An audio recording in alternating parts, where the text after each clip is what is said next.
Yeah, I mean, unbelievable game. One of the better ones I've been involved in. Period. Just back and forth, back and forth. Two really good teams, tough teams. And we did enough. That was a pure team toughness win, if I've ever seen one.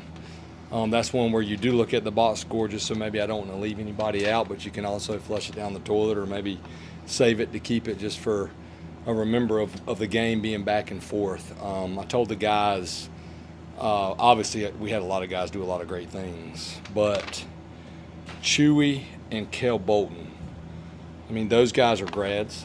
They came to university and they could both be pitching in the rotation if they'd have stayed where they were, potentially, or maybe even somewhere else. But we put them in because we see how hard they work. We believe they're great teammates. We believe they can get these hitters out.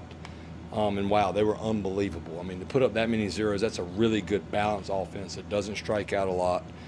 So that is, the older you get, obviously you coach for other reasons. But when you see stuff like that, for me, that is very gratifying to see those guys rewarded. Camron Seagraves was outstanding as well.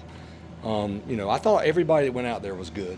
Lynch maybe ran out of gas a little bit, or sometimes you have to learn that those 3 outs are different than those last 3 are really hard to get. So for us to get out with that double play too in the ninth with our infield defense was big for us, and that's just a big win for us. I mean, I'm not going to lie about it. It gives you some momentum. Another tough week ahead, but I'll enjoy it tonight, and I told our guys to enjoy it in the proper way tonight. Some good tough lessons from your 3 freshman relievers. Oh man, Duffy was a little. His toe, he had like a flare up with his toe, so it wasn't his arm.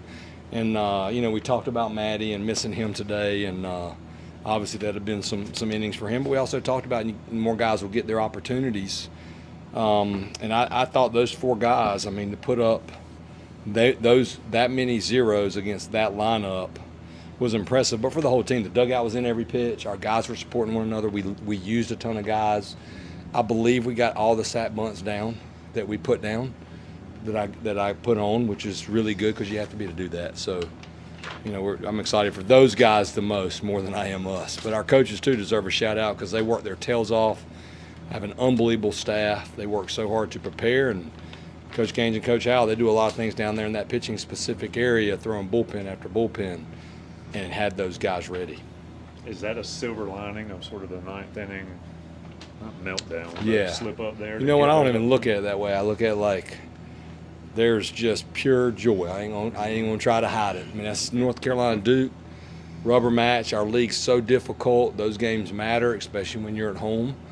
If anything, I look at it like we've had guys here that they have to learn. They go out there, the heart rate's different than those last 3, and that's my job and Coach Gaines and Coach Howell to help Ryan Lynch learn how to take that next step. But he has done it as well.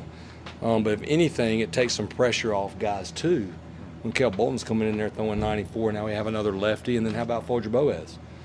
He had trouble with strikes last night, and he comes in there and with the bases loaded, you can't walk him, and he gets him out. So that was huge. What's the update on Maddie? We haven't gotten official word. I'll get that out once it's no word for me right now is good.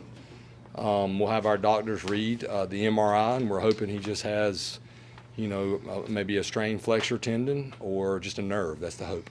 With Chewy and Bolton, obviously, they've been around the block a little bit, like you mentioned, but for Camron, I mean, the highest leverage innings he's really thrown so far in his career, and to come through in that situation, just kind of what do you see from him there? I've been talking to Cam about it, like how much we believe in his command, too. Because, yeah, he's walked some guys, but he wasn't a guy that we recruited that just threw really hard that had C command. I saw him pitch in high school.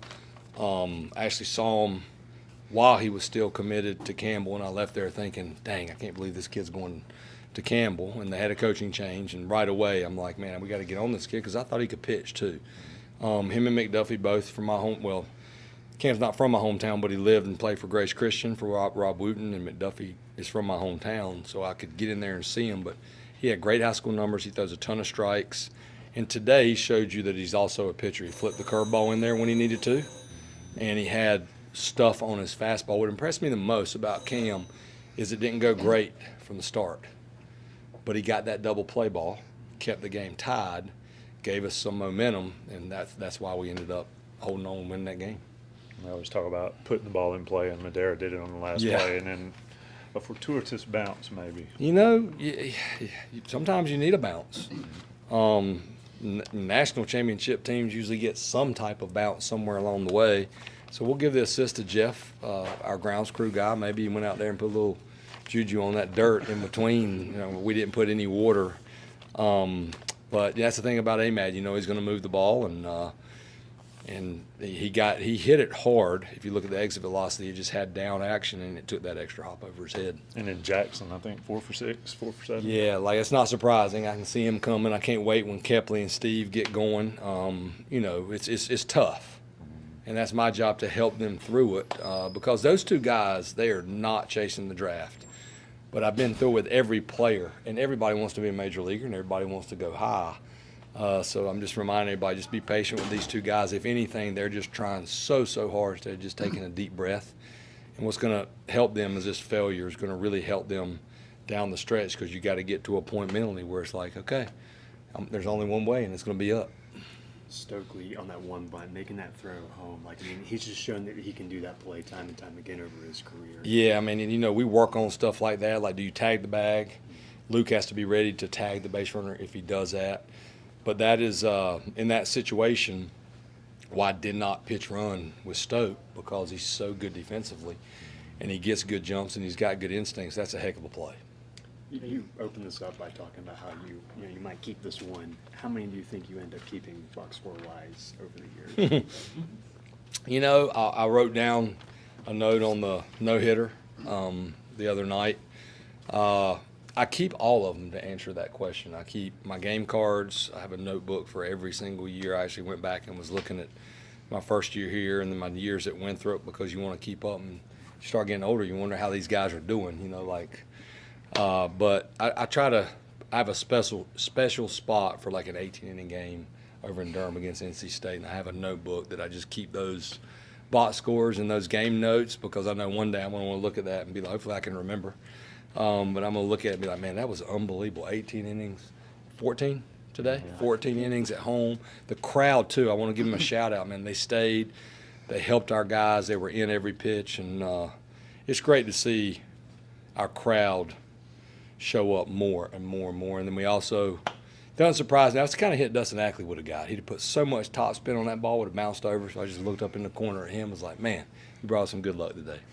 3 or 4 arms that you brought in like really big moments. What do you say to a guy when you bring him in? What are they focusing on in a game like that where it just feels like you can't? You just stay positive with them. Again, you know, we felt good about all of them. We felt like not only had they worked, but they were ready for this moment because, you know, the plus is when you have 2 grads, they've pitched a ton.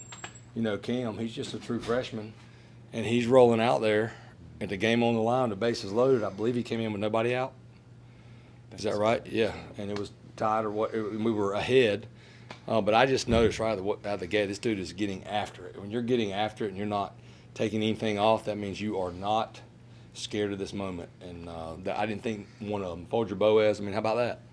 Your heart rate's got to be pumping because you struggled last night, and he zipped that thing in there and threw a really good slider right there. Have a good night. Thank you. Thank you. Make sure he pits. Camron Seagraves.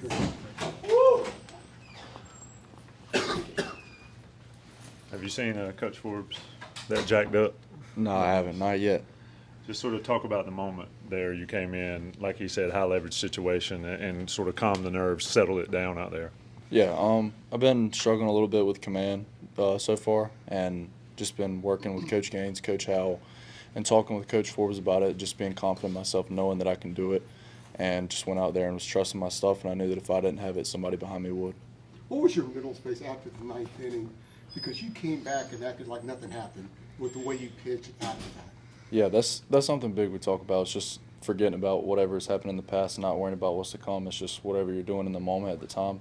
So got the double play ball, got out of it, and was just got back in the dugout and was just focusing on the next inning, getting out there and getting the first guy out.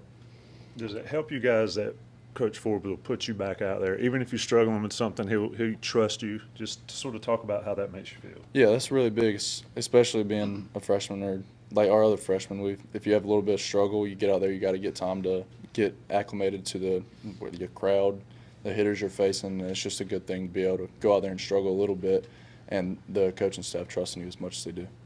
There were a few times there between those 2 innings that you completed by your full self where you were pretty fired up. Just kind of the emotions of this game, just kind of what did that kind of bring out of you? Yeah, I love it. I love big situations. I love getting out of it, getting emotional. To a certain extent, you got to keep yourself under control, but I feel like there's times where you have to, and that's what you live for, especially coming out of the bullpen. There's nothing better than that. That last full inning that you went when you were coming off, you were just so fired up that you missed the glove check and everything. Yeah. Just what's kind of going through your head there, and just I saw he joked with you as you were kind of going back to him. That's something new. It's weird coming off the mound, having to have somebody check your glove. You're trying to get in your dugout and celebrate with your teammates, get water, whatever you're trying to do, and you got to go back out. But that's probably the second or third time that's happened this year already that I've gotten out of it and had to run back out and talk to him. But yeah. High school, you used to play in 7 innings. Is that double that length? Is that the longest you've ever played? Yeah, that's what I was just talking about a minute ago. I said that's probably the longest game by far that I've ever played besides rain delays, but that doesn't count. That's a straight up game of beautiful weather. Yeah. So that's super long, but our guys fought through it and kept playing hard the whole time. I knew we would score at some point. You talked about you knew guys behind you would have it. Just talk about Bolton and Chewy coming out there and getting it done. Yeah, it's really good. Chewy's picked me up once already this year. I trust in Kale. Kale's been he's been working his tail off like every single day, throwing off the mound, doing whatever. I knew somebody, whoever it was coming behind me, would do they're just as good as you or better. So if you don't have it that day, they're able to come in right behind you and pick you up. Thanks, Appreciate it, James. man.